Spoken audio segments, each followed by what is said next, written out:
வார ராசி பலன். மகரம் குடும்பஸ்தானத்தில் ராகுவும், சகோதரஸ்தானத்தில் சனியும், சுகஸ்தானத்தில் செவ்வாயும், புத்திரஸ்தானத்தில் சூரியனும், புதனும், சத்துருஸ்தானத்தில் குருவும், சுக்கிரனும், அஷ்டமஸ்தானத்தில் கேதுவும், பாக்கியஸ்தானத்தில் சந்திரனும் இருக்கின்றார்கள். சந்திரன் இந்த வாரம் கன்னி, துலாம் மற்றும் விருச்சிக ராசியில் சஞ்சாரம் செய்ய இருக்கின்றார். பலன்கள்.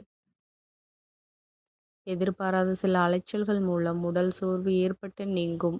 இதிலும் முன் யோசனையுடன் செயல்படுவது நல்லது. வெளியூர் தொடர்பான பயண வாய்ப்புகள் கைகூடும். ஆன்மீகம் தொடர்பான செயல்பாடுகளில் ஈடுபாடு அதிகரிக்கும். குடும்ப உறுப்பினர்களின் தேவைகளை நிறைவேற்றி வைப்பீர்கள். வாக்குறுதிகள் அளிக்கும் பொழுது சூழ்நிலை அறிந்து செயல்படுவது நல்லது. பழைய கடன் பிரச்சனைகள் கட்டுப்பாட்டுக்குள் வரும்.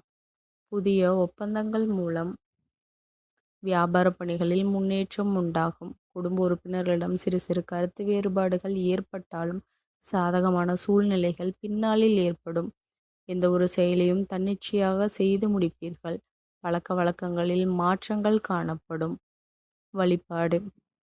சனிக்கிழமைகளில் ஆஞ்சநேயருக்கு வெண்ணெய் காப்பு சாத்தி வழிபடுவது காரிய வெற்றியை தரும். நன்றி கலந்த வாழ்த்துக்கள். இந்த மாதிரி ராசி பலனுக்கு சேனலை சப்ஸ்கிரைப் பண்ணிக்கோ.